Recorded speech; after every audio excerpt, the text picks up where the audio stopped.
At 4:12 a.m., a rain-soaked nurse walked out of a hospital believing her career and her life were over. She had just been fired for saving a man no one cared about.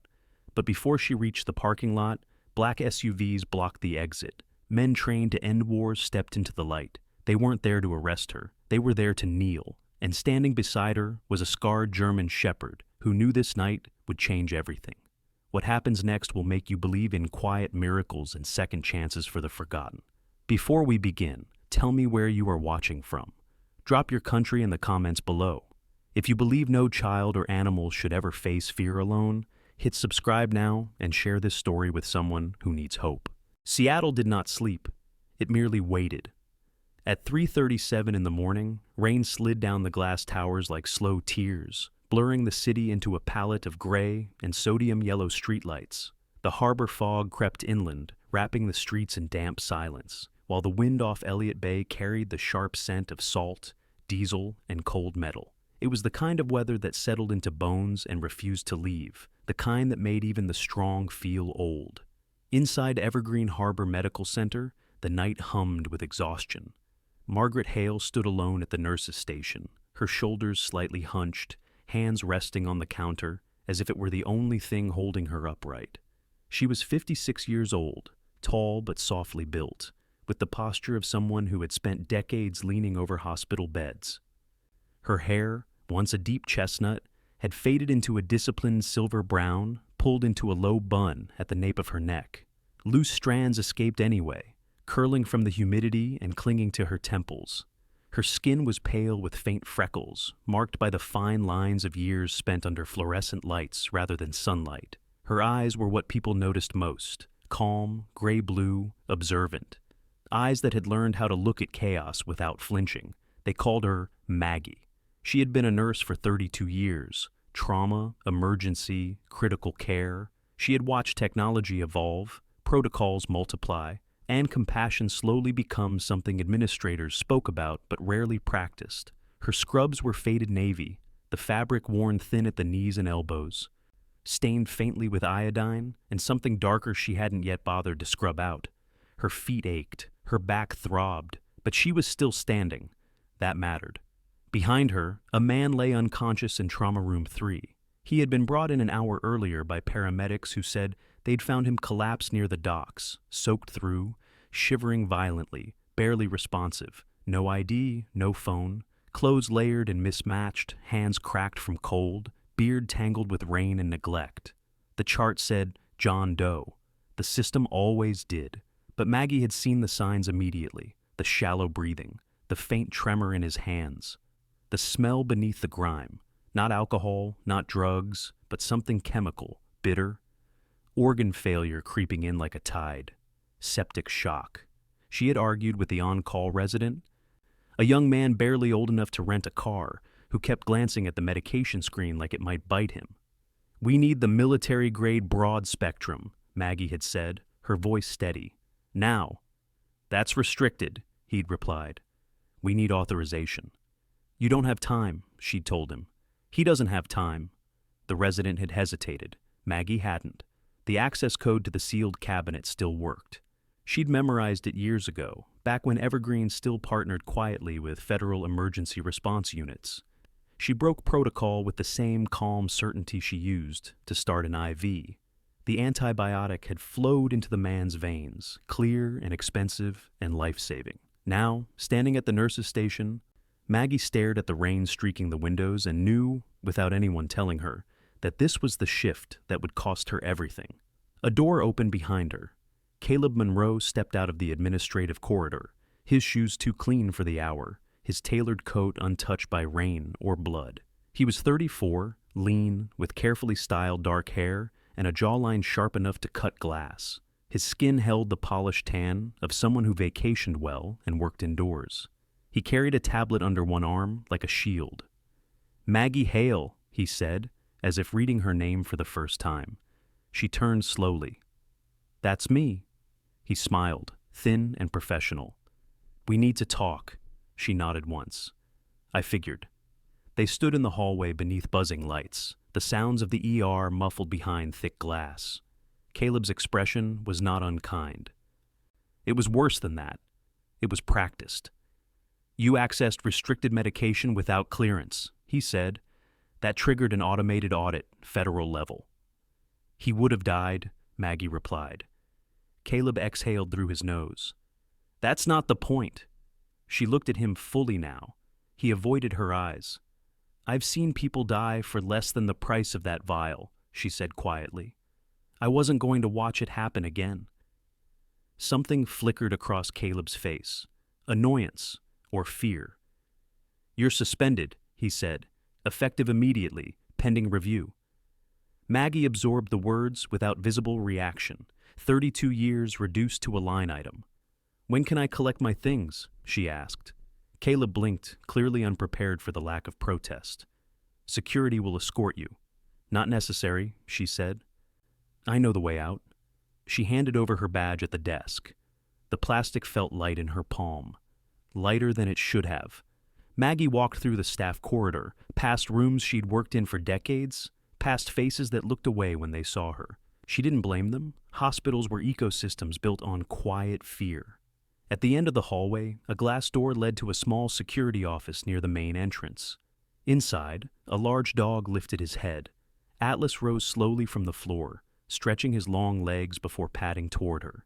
He was a German shepherd, nearly 9 years old, broad-chested and powerfully built, with a coat of sable and black that had begun to gray around the muzzle. His ears stood tall and alert, though the left one carried a small notch near the tip.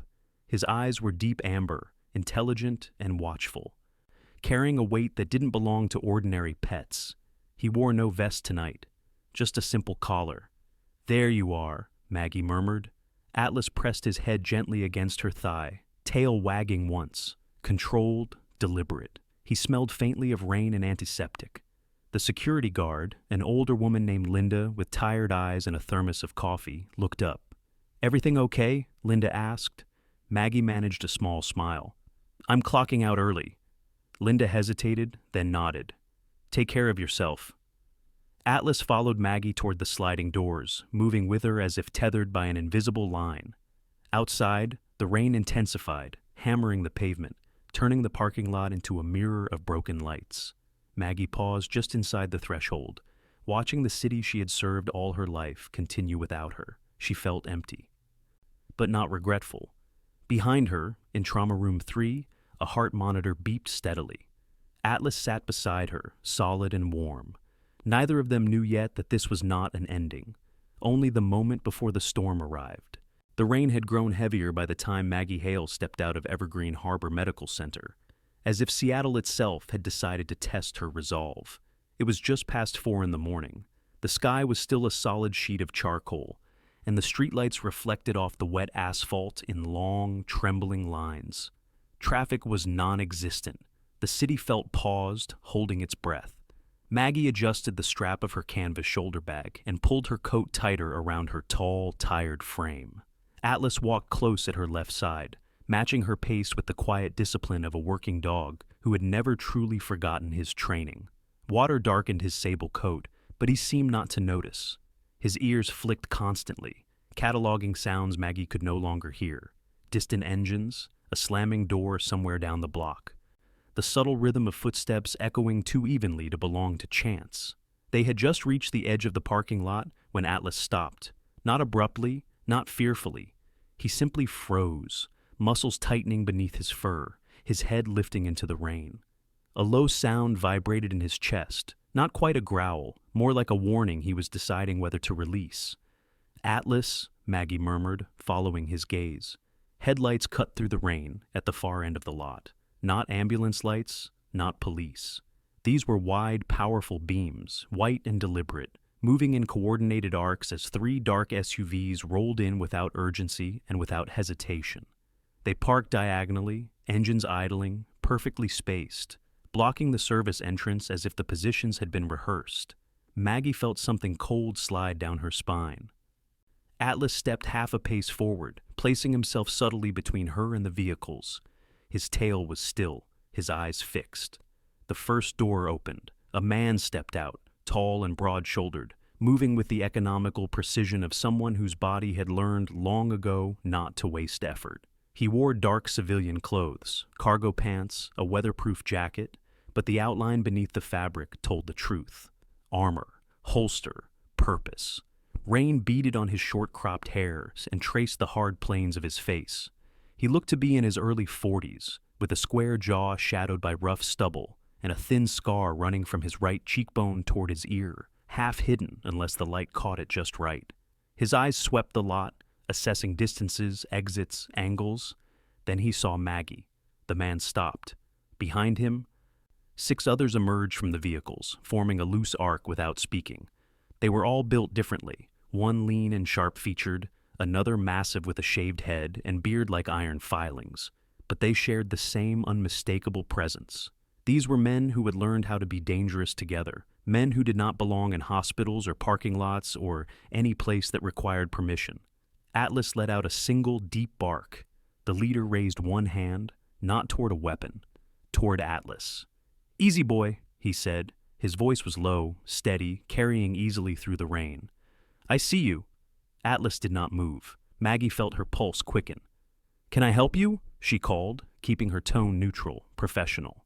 Years and trauma had taught her how to sound calm while calculating escape routes. The man took a few steps forward, stopping well outside her personal space. Up close, Maggie could see the wear in his face. Not age, exactly, but exposure, sun and wind and sleepless nights. His eyes were a striking steel blue, sharp but not unkind. "Margaret Hale," he said. Her name landed with weight. "Yes," Maggie replied. "That's me." He studied her for a long moment, rain streaking down his jacket, his gaze moving from her face to her posture, to the way Atlas leaned into her leg, protective but controlled. Then, slowly, deliberately, the man removed his jacket and handed it to one of the men behind him. He stepped forward, boots splashing softly in a shallow puddle, and then he knelt. Right there on the wet pavement, amid the rain and the hum of idling engines, he went down on one knee. "Ma'am," he said, his voice carrying clear and steady. "Commander Nathan Walker, United States Navy." The world seemed to tilt. Maggie stared at him, uncomprehending. "You don't need to." "Please," he said quietly. "Just let me say it." Behind him, the other men straightened. One by one, they brought their heels together and raised their hands in crisp, unmistakable salutes. Atlas went still, completely still. "We've been looking for you a long time," Walker continued. "Longer than you know." Maggie's mouth felt dry. "I think you have the wrong person." Walker's lips twitched, not quite a smile, but something close. "No, ma'am, we don't." He rose smoothly to his feet. Up close he was taller than she'd first thought, his presence filling the space without pressing on it. He glanced down at Atlas again. "He stayed with you?" Walker said, almost to himself. "Good." Atlas huffed softly, as if acknowledging a fact already known. "What is this?" Maggie asked. Her voice was steady, but her heart was not. "If this is about the medication—" "It's not," Walker interrupted gently. "Not directly." He turned slightly, gesturing toward the hospital behind her. "The man you treated tonight, the one they called John Doe." Maggie stiffened. "Is he alive?" "He is," Walker said. "Because of you." A breath she hadn't realized she was holding escaped her lungs. Walker's gaze sharpened. "But he wasn't just a patient.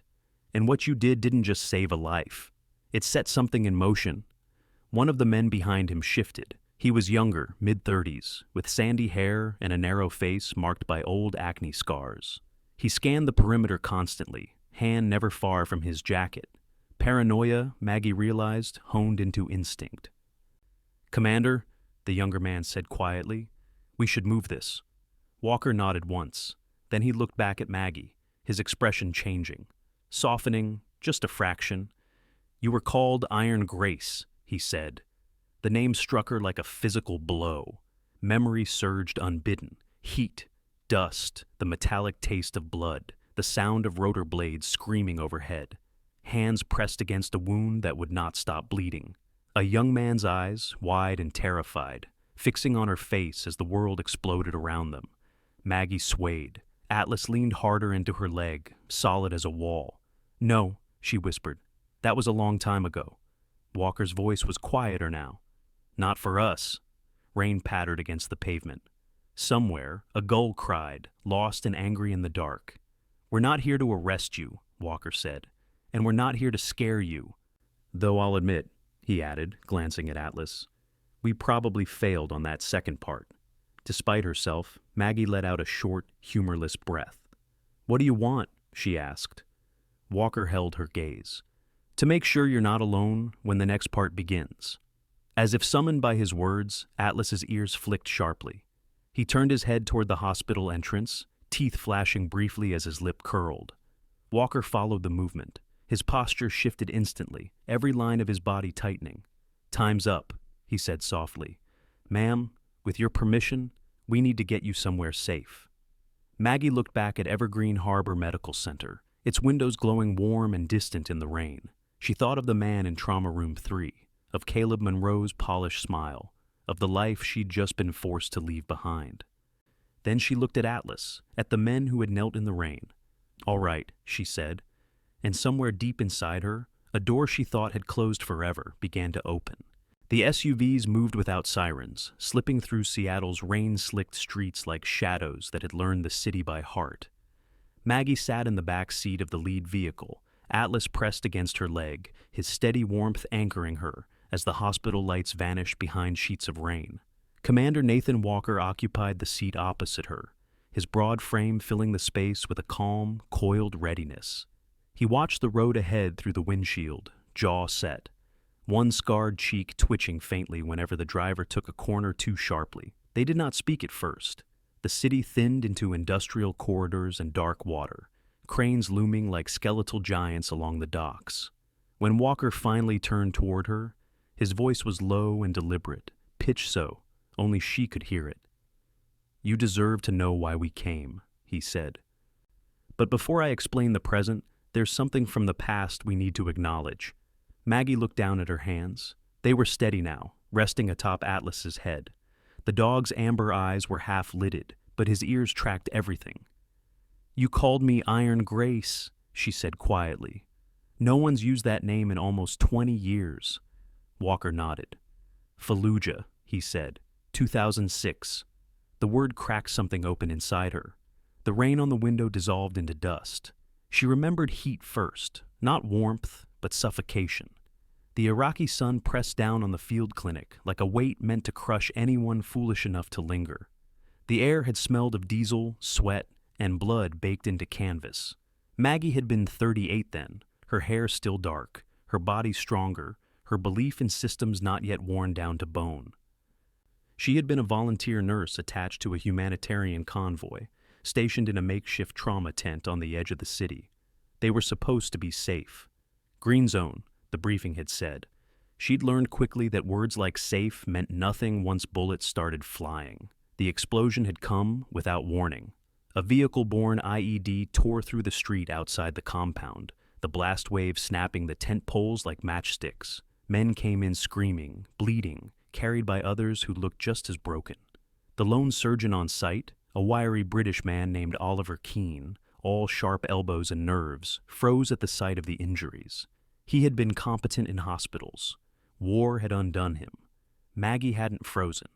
She'd stepped forward, voice cutting through panic with a steadiness she hadn't known she possessed. We triage, now. Red tags first. That was when they'd brought in the young SEAL.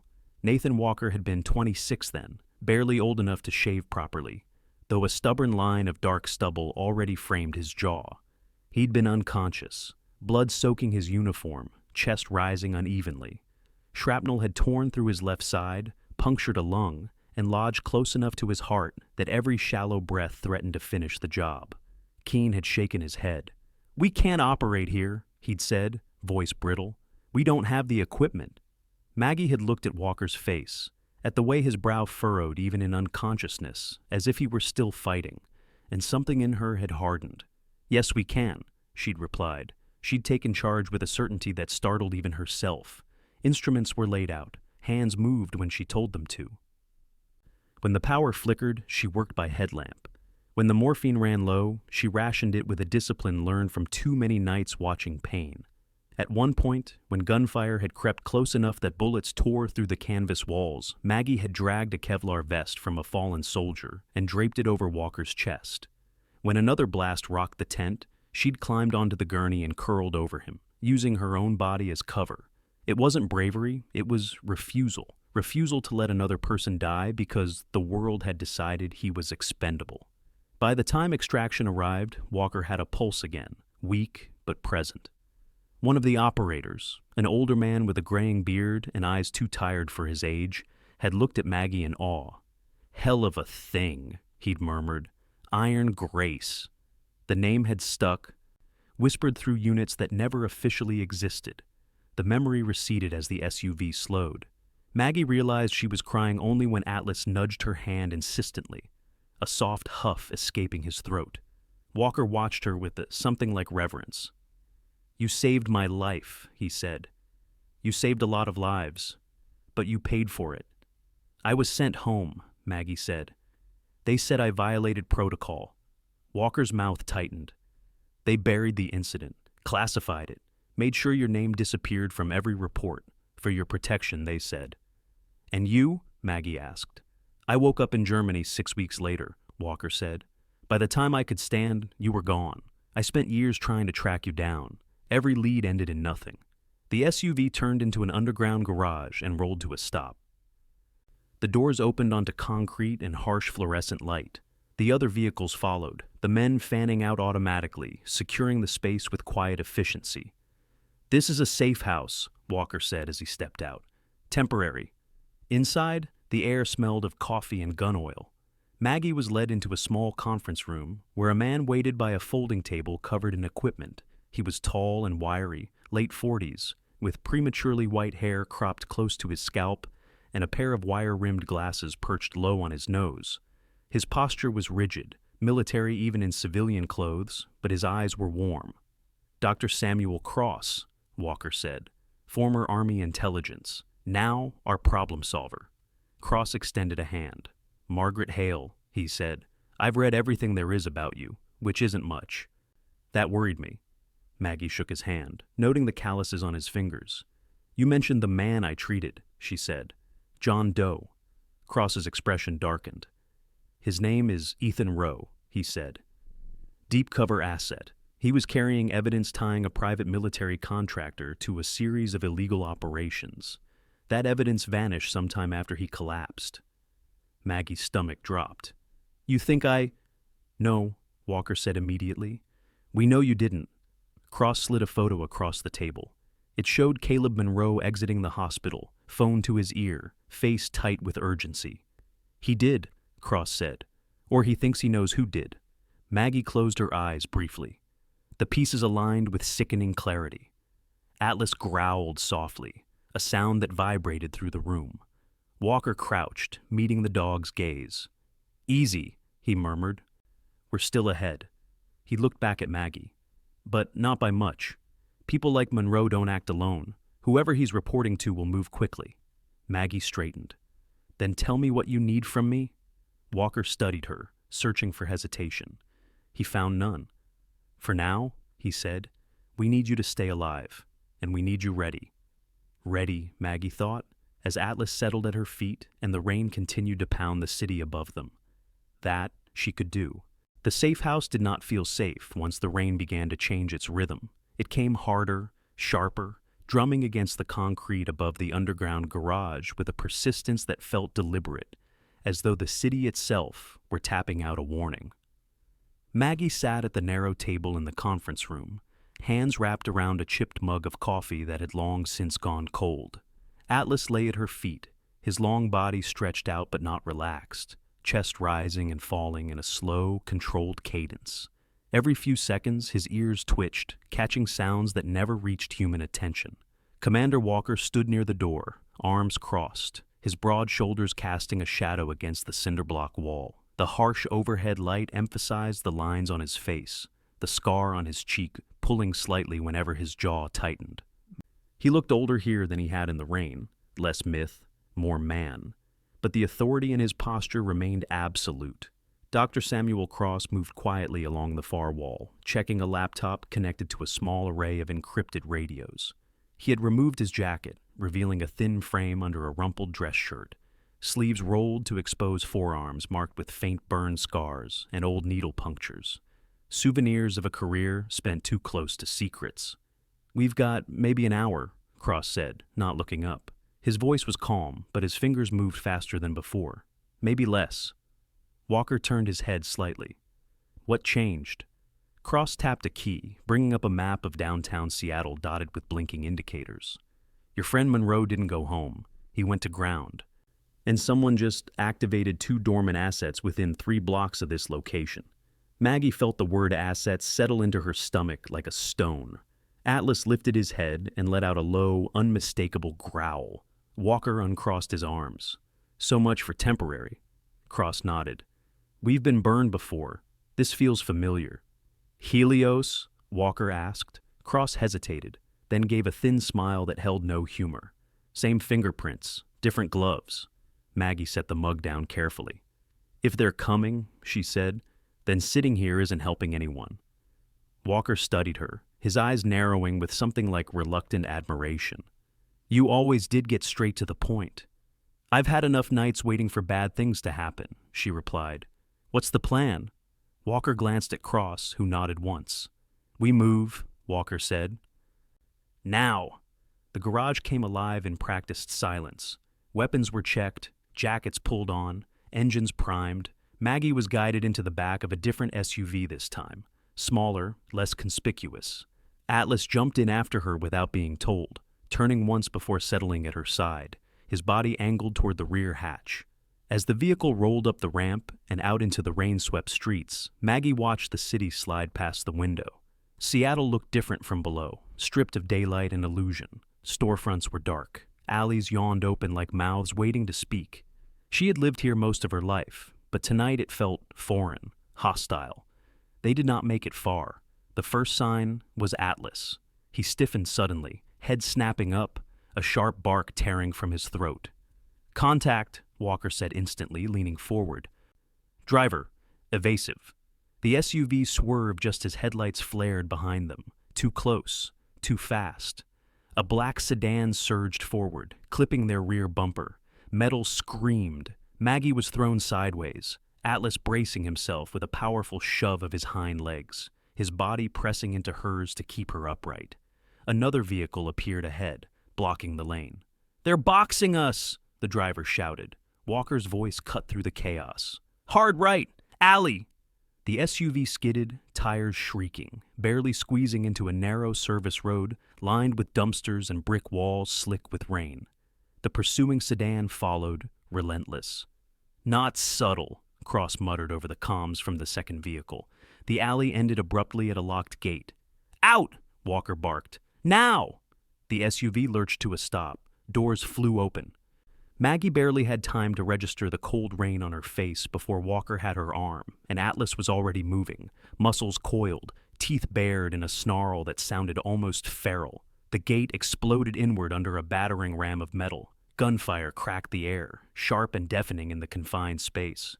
Walker pushed Maggie behind a concrete pillar, his body shielding hers with instinctive precision.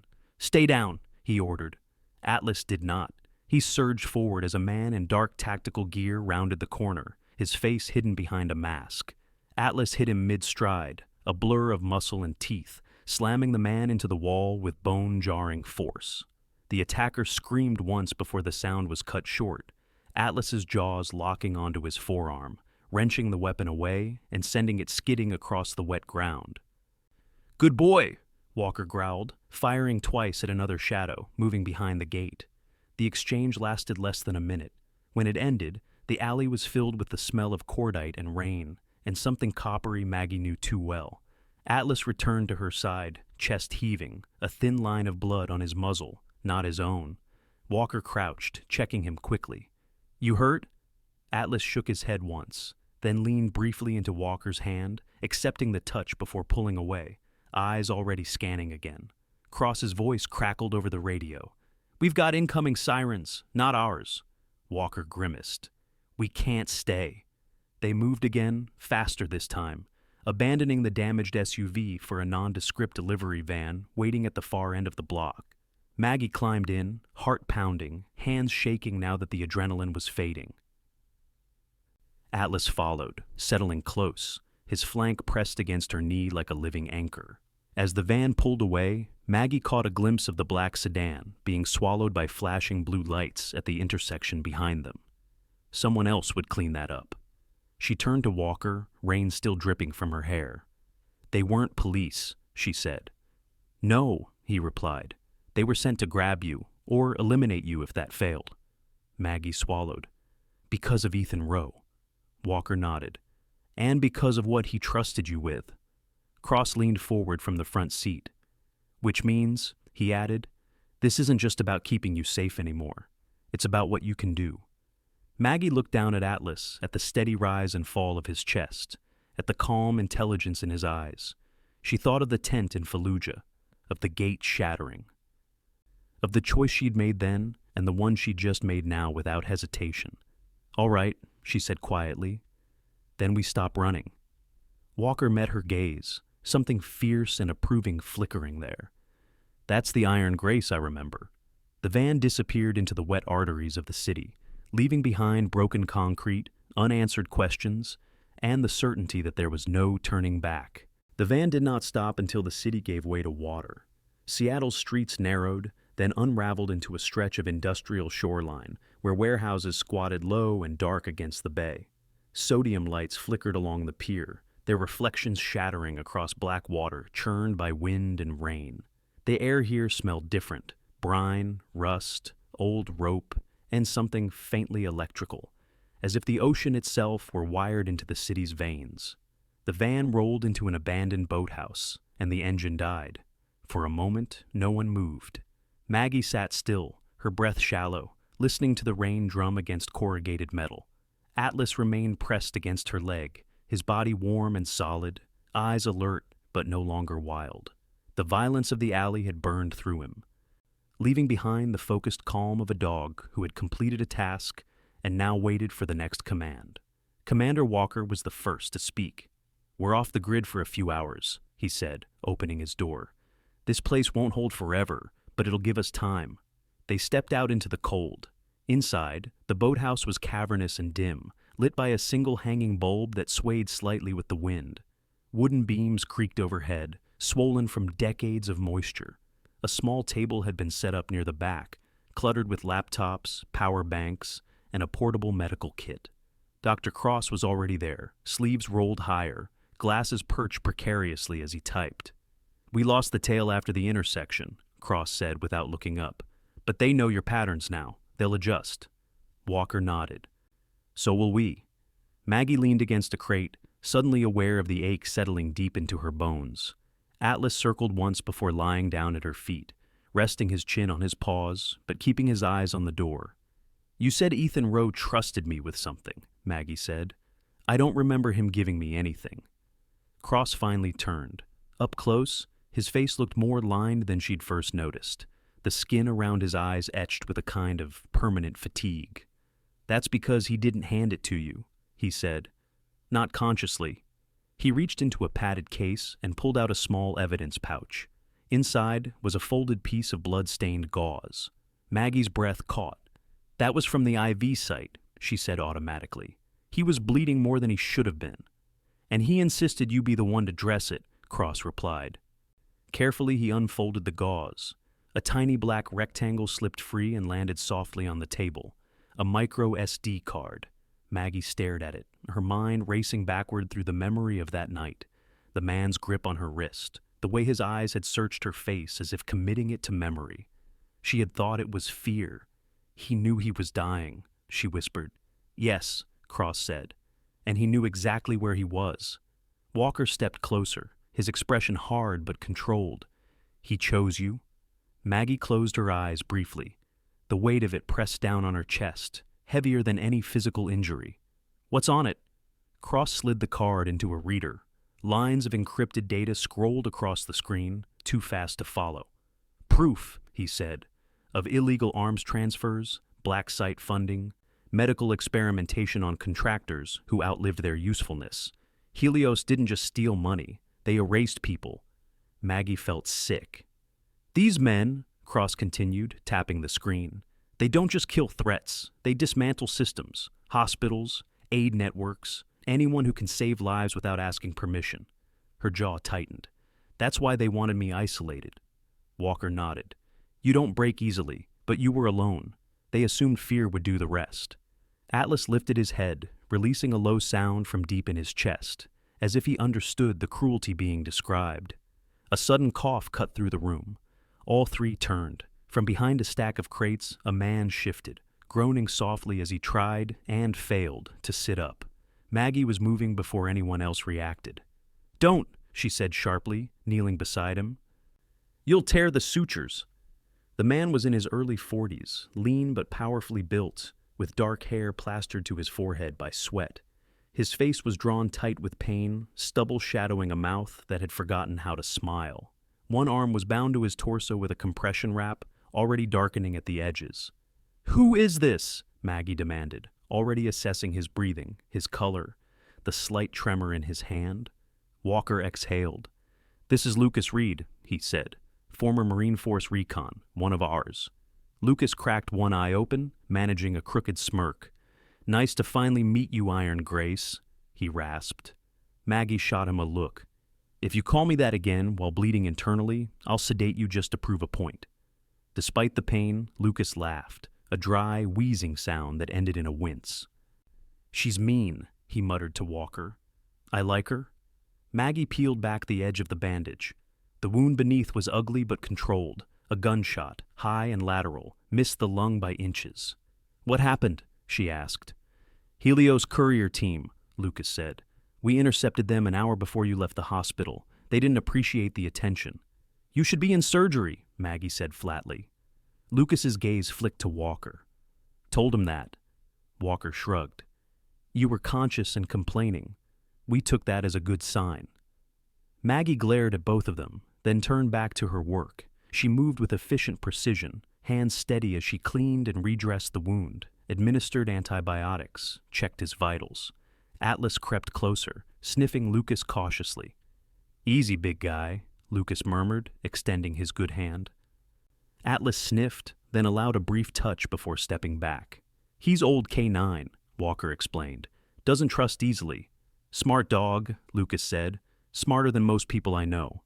Maggie finished securing the bandage and sat back on her heels. He needs rest, she said. And monitoring. If he spikes a fever, you wake me. I don't care what time it is. Walker met her gaze. You're in charge here. The words settled into place with surprising ease. Maggie looked around the boathouse, the damp walls, the flickering light, the men who had built their lives around damage control and moral compromise. She thought of Evergreen Harbor, of clean floors and rigid rules that bent for profit but broke for compassion. This data, she said, nodding toward the laptop, it can't just disappear into another black hole. It won't, Cross replied. But releasing it will burn everything connected to it, including us. Maggie stood. Atlas rose with her. Good, she said quietly. Some things deserve to burn.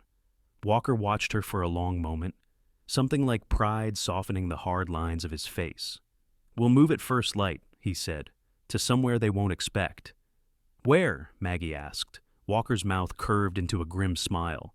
Someplace quiet, with horses. She raised an eyebrow. Horses? Long story, he said. You'll like it. Outside, the rain began to ease, the storm breaking not into silence, but into a different kind of waiting. And Maggie understood then that she hadn't just been dragged into this world, she had been called back to it. They left Seattle before dawn, slipping out while the city was still deciding whether to wake. The rain had thinned to a mist, the kind that clung to skin and fabric without announcing itself, and the bay lay flat and dark behind them as the convoy headed east. Maggie sat in the middle vehicle this time, Atlas curled against her shin, his breathing slow and even. Commander Walker rode up front, silent, eyes tracking the road with the focused calm of a man who trusted distance more than walls. The city gave way to forest. Fir and cedar rose in dense ranks, the air sharpening with altitude. Roads narrowed, then disappeared into gravel tracks that wound between slopes, still holding the night's cold. By the time the sun finally edged above the ridgeline, the convoy turned through an unmarked gate and rolled onto a broad valley where pasture met pine and the land opened into quiet. Walker cut the engine. "This is it," he said. The place did not look like a base. There were no towers, no floodlights, no visible guards. Just a weathered barn with a pitched roof, a low cluster of outbuildings, and a farmhouse set back beneath cottonwoods.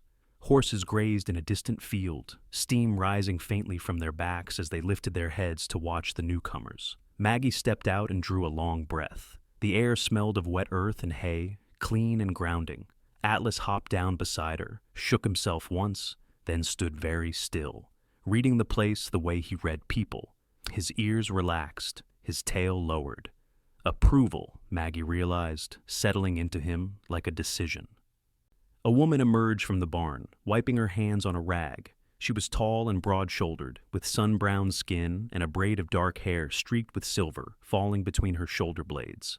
She wore work boots and a denim jacket patched at the elbows. Her eyes, hazel and sharp, took in the convoy, the weapons, the dog, and finally Maggie, lingering there a beat longer. "Morning, Nate," the woman said, voice low and steady. "You're early." Walker's mouth curved in a way Maggie hadn't seen yet, something almost like ease. "Evelyn," he replied. "We brought company." Evelyn crossed the distance with an unhurried stride, extending a hand to Maggie. "Evelyn Pike," she said. "I keep the place running. Used to be Army logistics before I decided I liked animals more than paperwork." Her grip was firm, calloused. Maggie returned it, recognizing competence instantly. "Margaret Hale," she said. "Maggie." Evelyn's gaze flicked to Atlas. "And you must be the professional," she added, crouching slightly.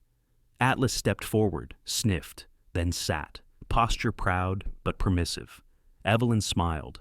"Good manners. He'll like it here." Inside the barn, the air was warm and alive.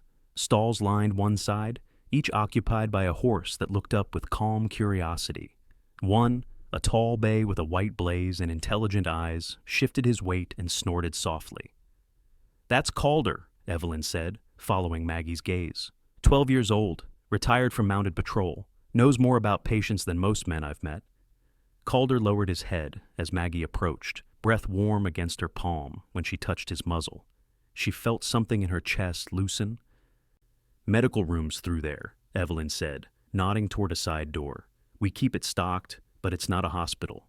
"It'll do," Maggie replied. "They usually do." Lucas Reed was brought in on a stretcher shortly after. He looked pale but alert, jaw set in the familiar mask of a man who measured pain and found it wanting. Maggie took over immediately, directing 2 operators with the brisk confidence of habit. She examined the wound again, listened to his lungs, adjusted the antibiotics. "You're improving," she told him. "But if you try to stand before noon, I'll have Walker tie you to the bed." Lucas managed a grin. "She's serious," he told the room. "I can tell." Walker leaned against the doorframe, arms crossed, watching Maggie work. He said nothing, but the tension that had lived in his shoulders since Seattle seemed to ease. Just a fraction. By mid-morning, the barn had settled into a rhythm. Evelyn coordinated supplies. Cross worked at a folding table set near the tack room, decrypting data in deliberate passes, pausing often to verify, to confirm. The operators rotated through perimeter checks, never visible all at once. Atlas took it upon himself to patrol between Maggie and Lucas, then out to the doors and back again, his presence a quiet promise. When Maggie finally stepped outside, the sun had climbed high enough to burn off the mist. She found Walker by the fence, watching the horses. "You were right," she said. "It's quiet." "For now," he replied. She leaned against the rail beside him. "What happens when Helios realizes we didn't disappear?" Walker's jaw tightened. "They'll adapt. They always do." "And us? We'll do what we're good at," he said. "We'll protect what matters." Maggie looked back toward the barn, where Lucas rested, cross-worked, and Atlas stood sentinel. "You brought me here to keep people alive," she said, "not just to hide." "Yes," Walker said simply. A figure approached from the far pasture, a man in his late 50s, lean and weathered, with a gray beard cut close and eyes that had learned to measure storms by smell. He walked with a slight limp, the result of an old injury, but his presence carried authority, earned the hard way. That's Tom Calder, Evelyn said from behind them. My father. Ranch has been in the family longer than most maps. Tom nodded to Maggie. Heard you stitched up a Marine with half the supplies we used to lose on purpose, he said. Anyone who can do that's welcome here? Maggie smiled. I work with what's in front of me. Good, Tom replied.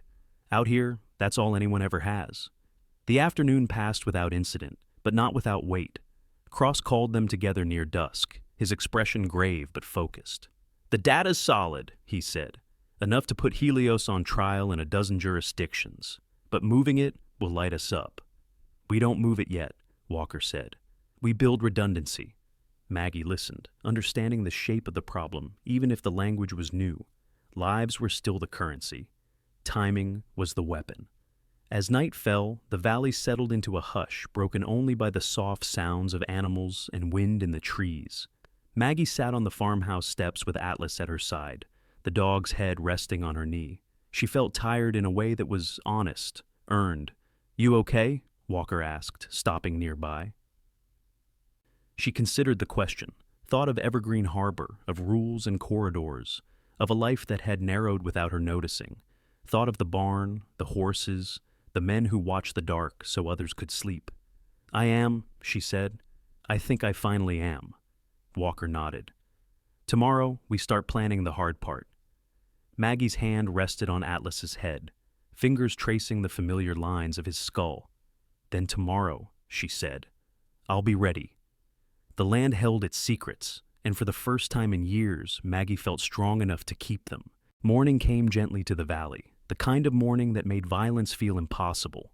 Sunlight spilled across the pasture, catching on dew and turning the grass into a field of glass. Horses shifted and snorted softly, their movements slow, untroubled. For a few precious hours, the ranch felt like a place the world had forgotten. Maggie knew better. She stood at the long wooden table in the farmhouse kitchen, reviewing Lucas Reed's vitals for the third time. His color was better, his pulse steady. He was healing, but healing was never linear, especially when fear and unfinished business sat heavy on the chest. Atlas lay near the doorway, half asleep, his body stretched out, but his head lifted just enough to keep both the windows and the hall in view. Age had softened his movements, but sharpened his judgment. At 9, he no longer wasted energy on false alarms. Commander Walker entered quietly, coffee in hand. In daylight, the angles of his face looked harder, the scar on his cheek more pronounced. His beard, trimmed but uneven, suggested a man who had learned to shave quickly and only when necessary. The years had given him a certain stillness, born not of peace, but of endurance. We've got a problem, he said. Maggie did not look up. We always do. Walker set the mug down. Helios changed tactics. That caught her attention. She met his eyes. How? They're not coming with guns, he said. They're coming with lawyers. As if summoned by the word, Dr. Cross appeared in the doorway, tablet tucked under one arm. His usually meticulous hair was disheveled, a sure sign that the night had been long. Worse, he added. They're coming with stories. He tapped the screen and turned it toward Maggie. Headlines scrolled past in neat, damning rows. Local nurse under investigation for medical misconduct. Whistleblower claims hospital theft tied to underground network. Questions raised about Hero, narrative surrounding Margaret Hale. Maggie felt a strange, distant ache, like pressure behind the eyes rather than pain. They're dismantling my credibility, she said. Yes, Cross replied, quietly, methodically. They're reframing you as unstable, reckless, a liability. Walker's jaw clenched. They don't need to disprove the data if they can poison the source. Lucas's voice drifted in from the adjacent room, rough but alert. Classic Helios, he said.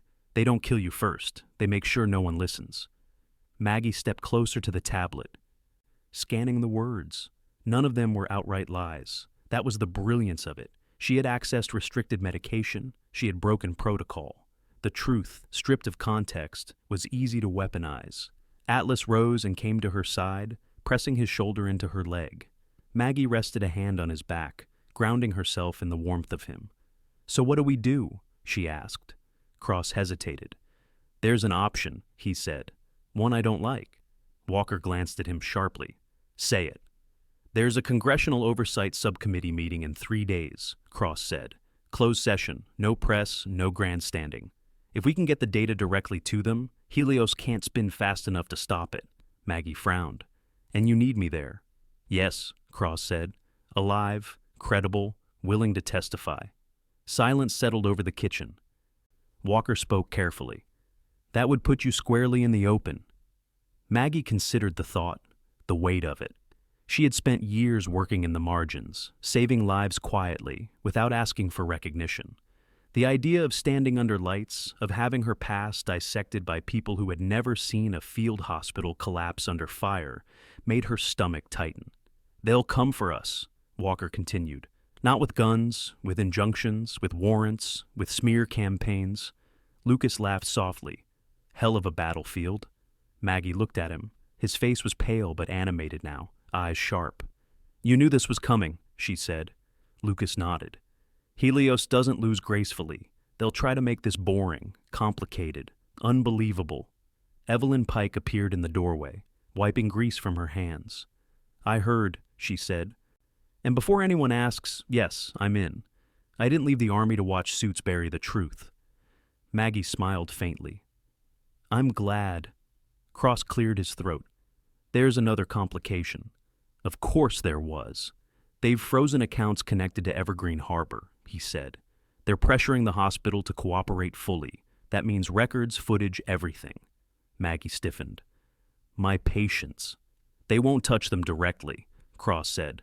But they'll comb through your history looking for leverage. Walker's gaze softened as he looked at her. You don't have to do this, he said. We can find another way. Maggie shook her head. No, this ends properly. She thought of Ethan Rowe, dying on a hospital bed, choosing to trust a stranger because she had treated him like a human being. She thought of the tent in Fallujah, of choosing to act when protocol had failed. She thought of Atlas, of how he still watched doors even when the sun was warm and the grass smelled safe. I won't let them make compassion look like a crime, she said. Atlas gave a single quiet bark, as if in agreement. Walker exhaled slowly. Then we prepare. The rest of the day unfolded with deliberate urgency. Cross coordinated secure lines. Evelyn arranged transport routes that avoided predictable patterns. Lucas rested but listened, offering insight whenever the discussion veered into operational blind spots. Tom Calder quietly moved horses and equipment, clearing space and creating cover without asking questions. As dusk approached, Maggie found herself alone in the pasture with Atlas. Calder, the old bay, grazed nearby, flicking an ear in their direction now and then. The sky burned orange and purple, the mountains cutting sharp silhouettes against the light. You ever get tired of being on watch? Maggie asked Atlas softly. He looked up at her, eyes steady, then turned his gaze back toward the tree line. The answer was obvious. Footsteps approached. Walker stopped beside her, hands in his pockets. Evelyn set up a secure room for you tonight, he said. We leave before dawn. Maggie nodded. Thank you. He hesitated. For what it's worth, he said. You're not alone in this. Whatever happens next, we face it together. She believed him. As night settled, the ranch lights dimmed, the valley slipping into a careful darkness. Somewhere beyond the trees, forces were aligning, stories being shaped, truths sharpened into weapons. Helios would strike again, not with fire, but with ink and influence. Maggie stood, Atlas at her side, feeling the weight of what lay ahead. This was not the kind of battle that ended with a single decisive blow, but it was one she knew how to fight. And this time, she would not be silenced. They arrived in Washington before the city learned the day's weather. Dawn stretched pale and deliberate over the Potomac, light pooling along marble steps and glass facades, as if testing where it might be allowed to stay. Maggie watched the skyline from the back seat of the unmarked sedan, Atlas lying lengthwise across her feet, his chin resting on her shoe. He had been unusually quiet since the ranch, conserving himself, the way he did before long work. Commander Walker rode up front, jacket pressed, beard trimmed, the scar on his cheek catching the early light. He looked less like a shadow now, and more like what he had always been, a man who understood the cost of standing still. Dr. Cross followed in a separate vehicle with Lucas Reed, who had insisted on coming, despite Maggie's glare and a lecture that had ended only when he promised to sit down when told. The building rose ahead of them, sober and unadorned, its windows narrow and reflective. There were no crowds, no cameras. Closed session meant quiet power, decisions made away from slogans and applause. Inside, security moved with brisk politeness. Maggie passed through metal detectors, Atlas walking beside her without a leash, his presence sanctioned by a small cluster of signatures and one unspoken agreement. He drew looks, curious, cautious, but no one stopped them. The handler who glanced at Atlas nodded once. Professional recognition, meeting professional calm. The hearing room smelled faintly of old paper and polished wood. A long table waited at the center, microphones arranged with surgical precision. Members of the subcommittee filed in one by one, faces composed into neutrality. Among them sat Senator Elaine Mauro, silver-haired, posture erect, eyes sharp behind thin frames. She had the look of someone who had buried friends and secrets with equal care. Maggie felt a flicker of something like trust. "Ms. Hale," Mauro said, voice even, "thank you for coming." Maggie inclined her head. "Thank you for listening." Cross began with the data. He spoke plainly without flourish, laying out the architecture of Helios's operations, how money moved, how contracts masked experimentation, how whistleblowers were erased by bureaucracy rather than bullets. Screens lit with timelines and corroboration. The room grew very still. Then Maggie stood. She did not read prepared remarks. She spoke the way she always had, directly, with the economy of someone who understood minutes as currency. She described a man found by the docks, the way his body told a story his mouth could not, the choice she made when a clock ran out. She acknowledged the rules she broke and explained why she would break them again. "I did not save him because he was important," she said. "I saved him because he was there, because medicine doesn't ask for credentials when a heart is failing." A murmur passed the table, quickly stilled. When questions came, they came sharp. Why her? Why trust a nurse with evidence that could fracture a corporation? Maggie answered without defensiveness. "Because I listen," she said, "and because I don't sell silence." A pause followed. Senator Mauro leaned forward. "Ms. Hale," she said, "your critics say you're reckless." Maggie met her gaze. "Recklessness ignores consequence," she replied.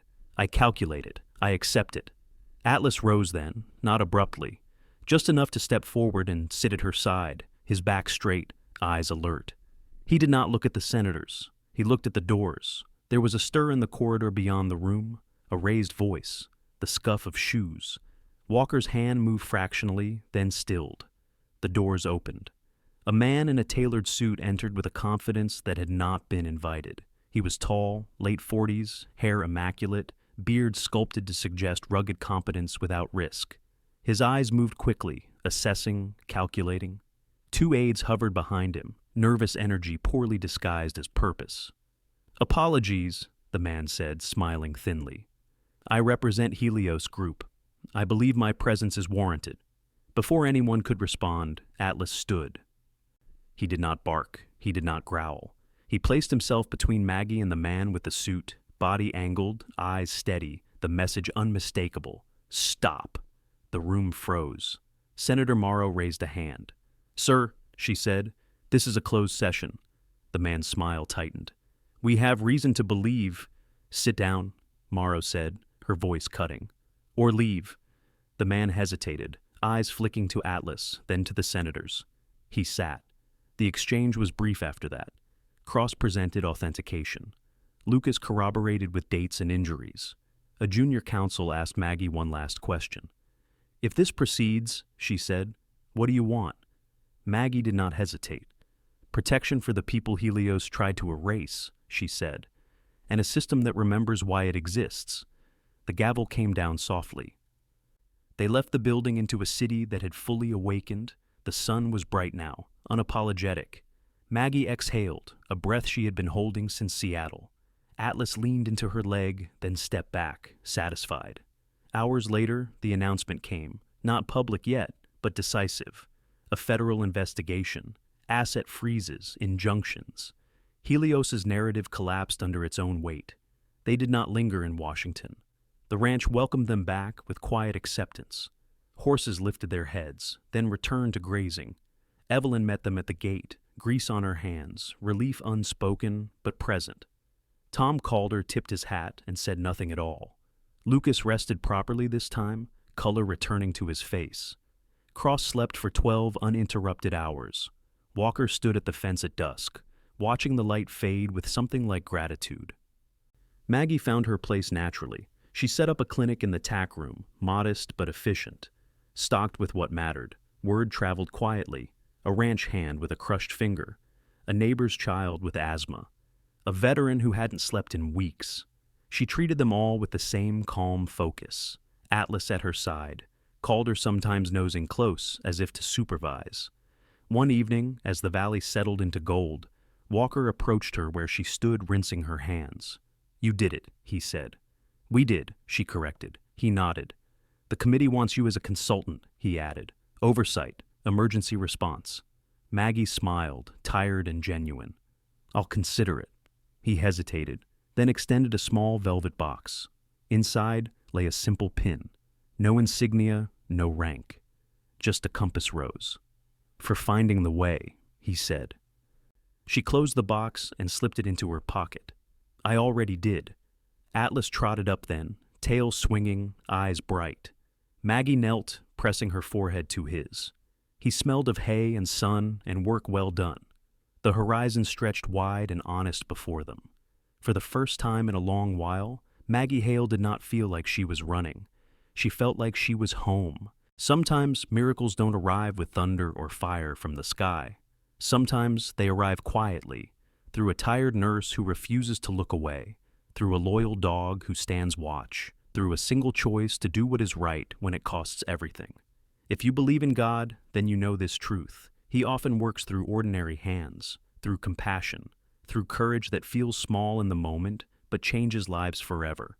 In our daily lives, we may never face black SUVs or secret hearings, but every day we are given smaller tests. Will we be kind when it's inconvenient? Will we protect the vulnerable when no one is watching? Will we stand up for life, for dignity, for love?